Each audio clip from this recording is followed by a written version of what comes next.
Hi, Karen Romano Young back to read some more of A Girl, a Raccoon, and the Midnight Moon with pictures by Jessixa Bagley and published by Chronicle Kids in 2020.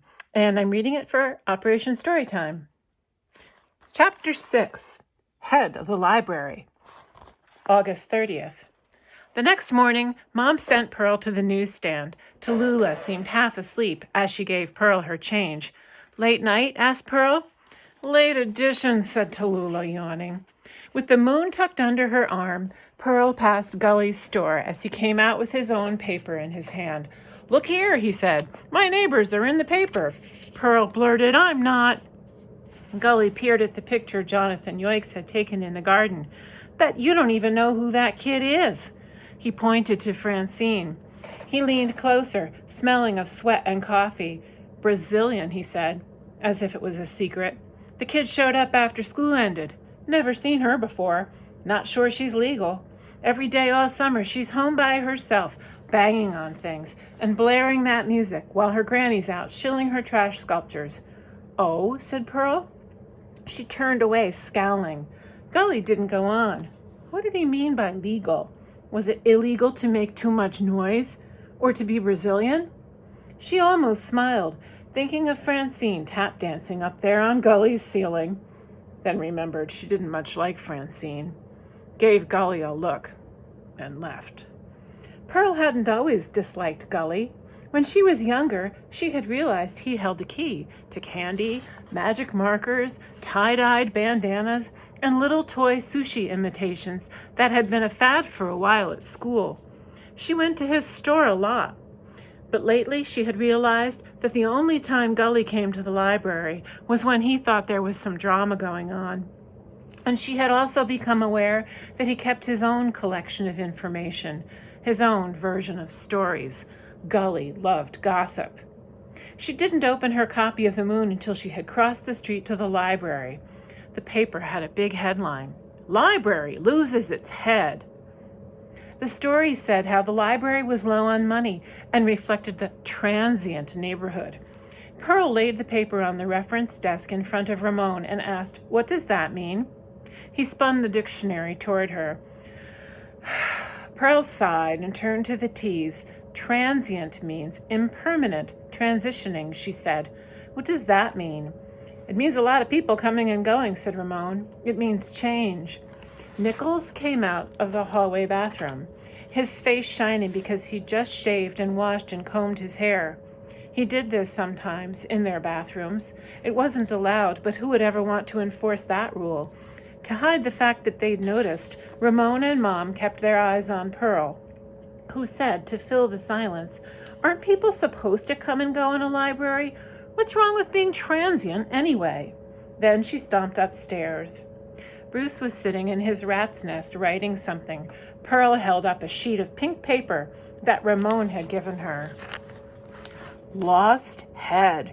Money. Reward. Money. Information. Lancaster Avenue Branch. New York City Library. She said, Look, Mr. Nichols drew this picture of Vincent. He's a good artist, don't you think? And Ramon copied a bunch. And they're going to put them up on all the trees and signs and light poles. She handed over the sign. Ramon put up his own $100 as a reward. But Bruce's eyes stayed on his papers and his fingers were on his phone, running up and down the calculator, tapping out numbers. What are you doing? She asked. Telling myself a story, said Bruce. Was he teasing her? He seemed to realize she might think that because he looked up and said, I mean it. Numbers tell the story of how the library is doing. I'm trying to make your mother's circulation numbers show that we're supporting ourselves, that enough people come here and take out books to make it worth staying open and adding a garden gate. But do the numbers show that? Bruce shook his head. No happy ending? Why not? He blinked, reached out, and touched her cheek. Because numbers don't lie. Because money talks. Because money can buy happiness. You mean business is bad, Bruce, said Pearl, like Gully says? I'm sorry, Pearl girl. It's just people aren't coming in, so books aren't going out. From outside the window came an echoing tapping noise, as if someone was hammering on the bricks down in the garden around Vincent's feet. Pearl felt her face tense up, but Bruce smiled. "There's someone new now," he said. "I've got you to thank for that, you and your vocal cords." Francine was in the garden, having broken her granny's rule about going out again, dancing in her tap shoes up and down the stone paths, in and out of the lavender plants, tossing back the dark braids that fell all the way to the waist of her shorts. When she got to the base of the statue, she jumped back. "Ooh!" she squealed. Pearl could hear her overdramatic tone from 3 floors up. She figured this was the noise Gully had yelled about, dancing, banging around in the apartment. Then Francine stuck her hand in her shorts pocket, climbed up the base of the statue, which was definitely not allowed, and pretended to put something into Vincent's outstretched hand. It was nothing. Pearl could see that from here. Francine was just doing some kind of pantomime. Now she darted away from Vincent as if her shorts were on fire. "That girl needs a doctor," said Pearl. Bruce said, "Aw, she's just a little kid." "She's 10 like me," reported Pearl. It had said that right in the caption of the newspaper picture. "She's just short." Anyway, who does she think she is just walking in here? Pearl couldn't stand that Francine had been in the newspaper representing the library instead of her. She wished he'd say, "I'm all ears," so she could talk. But Bruce gave her a little pat on the shoulder. "I've got to get this budget proposal sent out, Pearly girlie, and it's giving me such a headache." "It's all right, Brucey-goosey," she said, starting to leave, and promptly tripped over the foot of a coat rack into the hall, which toppled, walloping the tall cabinet. The raccoon costume started to slide from its hanger. The head of the raccoon rocketed toward them off its garbage can holder, its black screen eyes dark and empty. Suddenly Mom appeared, in time to grab the shoulders of the costume, push back the file cabinet, and manhandle the raccoon head back into place. They all teetered, then steadied themselves, staring at each other, panting. "Sorry," Pearl yelped. Bruce said, "Mrs. Moran, ma'am, I thank you for saving my head." "Did Pearl show you the moon?" "Busted." With a sigh, Pearl pulled the paper out from the chair cushion and handed it over, not wanting to hear Bruce's response to the picture. Also, she recognized that when Bruce called her mother Mrs. Moran, not Patricia or Tricia or Trish, he was flirting, making up for yesterday's quarrel. This realization made Pearl itchy, and she didn't want to stay in the room with it, glad though it made her. A sidebar about the library staff. You've got to have a library manager who runs the business of the library, figures out the budget, how much money goes to paychecks, books and materials collections, building maintenance, and so on, takes care of marketing, proving to the public that the library is a great establishment you would want to visit, and solves whatever problems come up. That was Bruce Chambers, and he wondered lately whether he should have stuck with parks instead of books. Then you need a circulation librarian. At Lancaster Avenue, this person was also the collection librarian and was also Pearl's mom.